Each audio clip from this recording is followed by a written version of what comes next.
అడుగుడి మీకు ఇవ్వబడును అంటే ఇట్లా స్విచ్ చేయగానే లైట్ వెలిగినట్లు, స్విచ్ చేయగానే ఫ్యాన్ తిరిగినట్టు, ఏటీఎం కార్డు పెట్టగానే పిన్ నొక్కగానే డబ్బులు వచ్చినట్టు అట్లా ఉండదు. అలా ఉండదు. అడగగానే ఐదుగోపట్టు అని ఇచ్చేసాడు, అట్లా ఉండదు. అడుగుడి మీకు ఇవ్వబడును అన్నాడు, కానీ అడుగుడి మీకు వెంటనే ఇవ్వబడును అనలేదు. అన్నాడా? ఇవ్వబడును, అది ఎంతకాలానికని చెప్పలేదు ఆయన. దేవుడు నీకు ఇవ్వాలనుకున్న వరములు తన చిత్త ప్రకారము తగిన సమయములో నిర్ణయ కాలములో ఇస్తాడు. దేవునికి స్తోత్రం కలుగునుగాక. హల్లెలూయా. ఇది భక్తి జీవిత సూత్రం. ఇది నేర్చుకోవాలి మనం. నీకేది ఇవ్వాలో ఆయన నిర్ణయ ప్రకారము ఇస్తాడు, తన నిర్ణయ కాలములో ఇస్తాడు. అందుకే మనకు అబ్రహాము చరిత్రను, ఇస్సాకు చరిత్రను సాదృశ్యంగా దేవుడు మన కళ్ళ ముందు పెట్టాడు. అబ్రహాముకు వాగ్దానం చేసిన తర్వాత 25 ఏళ్లకు కానీ ఇస్సాకు పుట్టలేదు. ఇస్సాకు పెళ్ళైన తర్వాత 20 సంవత్సరాలకు కానీ యాకోబు ఏశావులు పుట్టలేదు. God always comes in the right time. He is never late Nar never too early. సమయానికంటే ముందుగా రాడు, సమయము దాటినాక కూడా రాడు. టెన్షన్గా ఎప్పుడు రావాలో అప్పుడు వస్తాడు ఆయనే దేవుడు. నువ్వు రా రా తొందరగా రా తొందరగా అంటావు.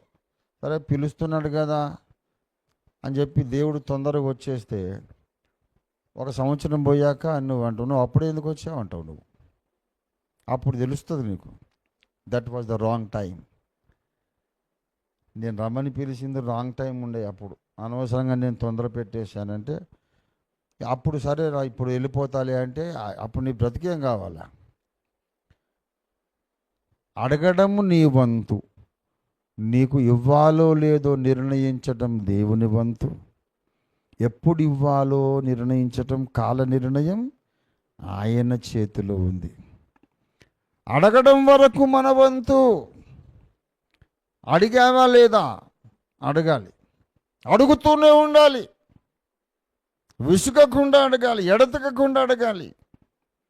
జవాబు తప్పక వస్తుంది.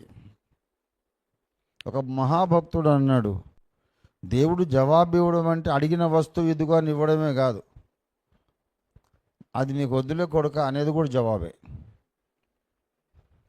అది నీకు వద్దులేరా, అది నీకు మేలు కాదు అన్నది కూడా జవాబే. అడిగిన వస్తువు ఇస్తేనే జవాబు కాదు. నువ్వు అడుగుతున్నావు కానీ ఇస్తే నీకు ప్రమాదం, వద్దులే కొడుక అది అడగకు అనేది కూడా జవాబే. ఆయన ఏ రకమైన జవాబు ఇస్తాడో, అది ఎప్పుడు ఇస్తాడో ఆయన చిత్తం. జవాబు మాత్రం తప్పకుండా వస్తుంది, దేవుని సమయములో వస్తుంది.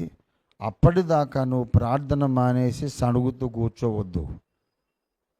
ప్రార్థన మానేసి సణుగుతూ కూర్చోవద్దు. పరిపూర్ణ విశ్వాసముతో పట్టుదలతో ప్రార్థన చేస్తూనే ఉండాలి. దేవునికి స్తోత్రం కలుగునుగాక. హల్లెలూయా, హల్లెలూయా. ప్రార్థన ఎంతసేపు చేస్తామని బోరు కొట్టిందట ఒక ఆమెకు, ప్రార్థన మానేసింది. నాకు భలే తిక్కరేగింది. పనికి మాలిందా అని 5 సంవత్సరాల నుండి టీవీ సీరియల్ బోర్ రాలే?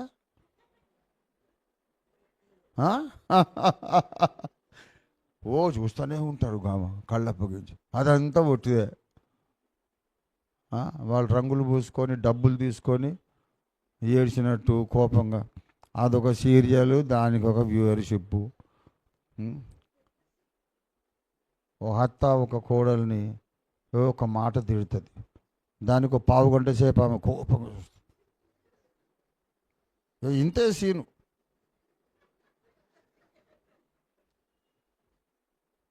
అయిపోయింది. మిగతా వచ్చేవారు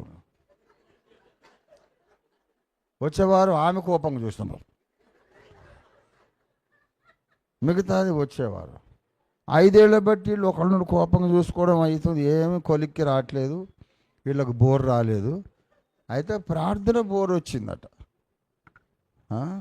పైకి పోయినాక తోళ్ళు ఊడిపోతే ఒక్కొక్కరి ప్రార్థన బోరు కొట్టింది నీకు.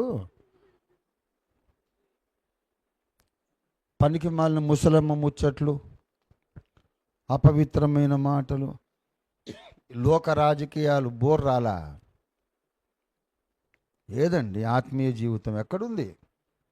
ఆధ్యాత్మికమైనటువంటి తృష్ణ ఎక్కడుంది?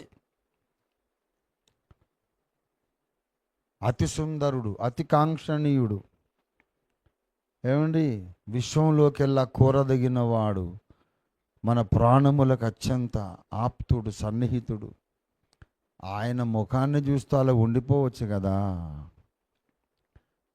ఆయన ఇవ్వనీయకపోని ఆయన ముఖాన్ని చూస్తూ ఆనందిస్తూ ఆరాధిస్తూ ఉండిపోవచ్చు కదా.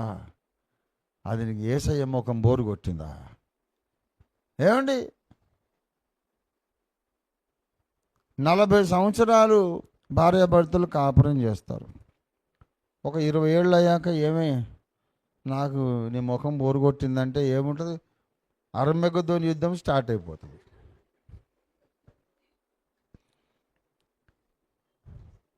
ఆమె కూడా ఏమండి మీరు పెళ్ళైనప్పుడు అందంగానే ఉన్నారండి, ఇప్పుడు కొంచెం మారిపోరా మరి మనుషులు? అర్మగెద్దోను స్టార్ట్ అయిపోతుంది. జీవిత భాగస్వామి మనకు బోర్ రాకూడదు, అప్పుడే మనకు క్షేమం. నిత్యత్వం అంతా మన జీవిత భాగస్వామి యేసురాజు. దేవునికి స్తోత్రం కలుగునుగాక. ఆయన మన నిత్య భర్త. ఆయనను చూసి చూసి చూసి బ్రతుకంతా గడిపేశాడు. 300 సంవత్సరాలు హనోకుకు యెహోవా దేవుడు బోరు కొట్లా. 300 సంవత్సరాలు దేవునితో నడిచెను. హనోకు కూడా దేవునికి బోర్ రాలే. హనోకు దేవునికి ఇష్టుడై ఉండేనని పేరు పొందాను. దేవునికి స్తుతి కలుగునుగాక. ప్రార్థన చేస్తూనే ఉండాలి.